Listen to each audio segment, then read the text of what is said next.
with that Jake Paul Nate Robinson fight. I had zero idea what was going to happen.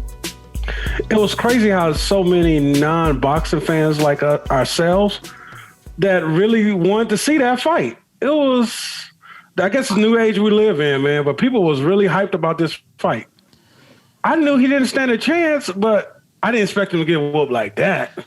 Yeah, that was all bad. The music was good last night too. Just to give a quick shout to that, Wiz. And then we went into a YouTuber against a former 3-time slam dunk champion, which 2020 is 2020. I feel like that's a headline that makes sense for 2020. Right. But that was all bad. Yeah, he went, as Carson would say, sleepy deepy. Is that what you would say, Carson? Yeah, he was a little sleepy deepy. Hey, I didn't. Did he train for this? Yeah, he trained. That looked like me getting in the ring. That literally looked like me getting in the ring. Yeah, he trained boxing. It was like, you seen him? Or you heard? I saw videos. He what? I saw videos of him training. Did he look like that? No. Well, because I guess that's like everybody has a plan so they get punched in the face, but he hadn't even been punched yet. His plan was literally just like, and just charged at him. So I think everybody's kind of taken that quote from Mike Tyson and kind of ran with it. I agree with it. It is very true, but let's even go from everybody has a plan until they get in the ring. Yeah. Everybody has a plan until they show up at the venue.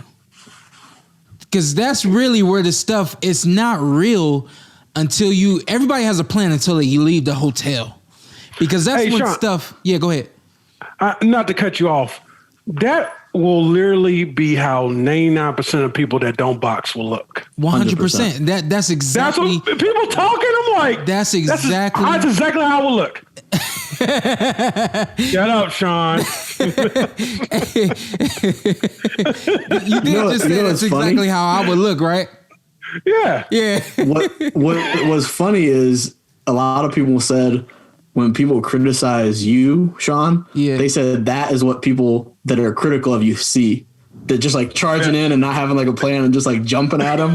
They were like, Nate Robinson is what critics want you to think Shawn Porter is. Like that's what they want you to think Shawn actually looks like. That's interesting. If anything, if you're Nate Robinson, like run around. Like if you can't get any offense going, at least move defensively. He literally just like they would hold and they would break. And he was like, wow, and just jump at him again. I was like, what? Change the strategy, do something. So us professional fighters, my whole thing, ever since I turned pro, I've always been, it's always bothered me that anybody could go out and get a professional boxing license at any time. You guys, y'all don't need any type of qualification at all. As long as y'all can fill out y'all paperwork, y'all can be considered professional athletes tomorrow. And it's always been a pet peeve of mine because I was always like, man, I can't do that. I can't just go to the NFL. You know, I can't just pick up a ball and go to the NBA. Why don't these guys have to qualify to be real fighters? And so for a long time, I always said, well, you know, if you don't make it to my level, then it doesn't matter. If you just went and got a license and turned pro, it doesn't matter because you'll never be at my level.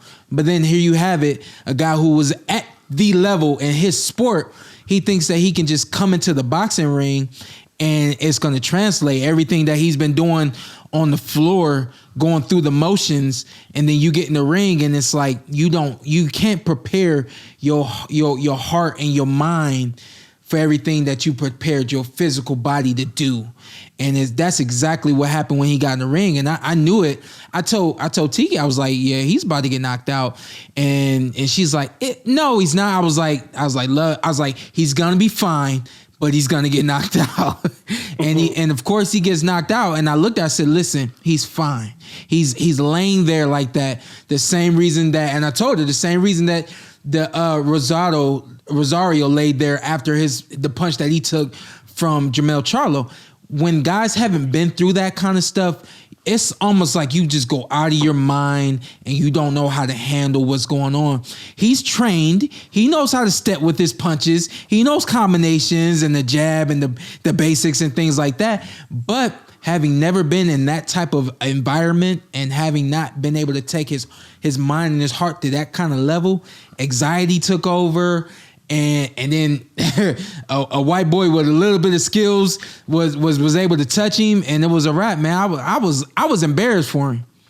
He turned into street fighting mode. This is not a street fight. Way quicker than I thought he was. He went street mode ASAP. They found, and the worst part was they found 2 old tweets of Nate Robinson, and they kept retweeting them. One of them was, he said time for a nap or something like that in like 2011. They were like, oh, that was ahead of his time. And the other one, which is more boxing related, I think it was 2010 maybe, he tweeted something like, oh, give me a couple years, I'll be in there. I could be in there with Floyd and Pacquiao or something like that. Just like, I'm sure he was watching a fight and was just talking shit. But I was like, dude, there was not even the moments early where they like were feeling each other out, where he was like, throwing a jab out there, kind of just moving. He was just immediately, they were like, ding, and he was just like charge and just like grabbing him, headlocking him, and that was bad. Guys, I'm telling y'all, it won't be the last time. Guys who don't have experience in boxing are gonna do one of 2 things. They're either gonna be uncomfortable and run with it, which is what he did, or be uncomfortable and try to get comfortable. And it's a really touchy moment right there, because the guys who are uncomfortable trying to get comfortable, it's like they trying to move out of the way of everything.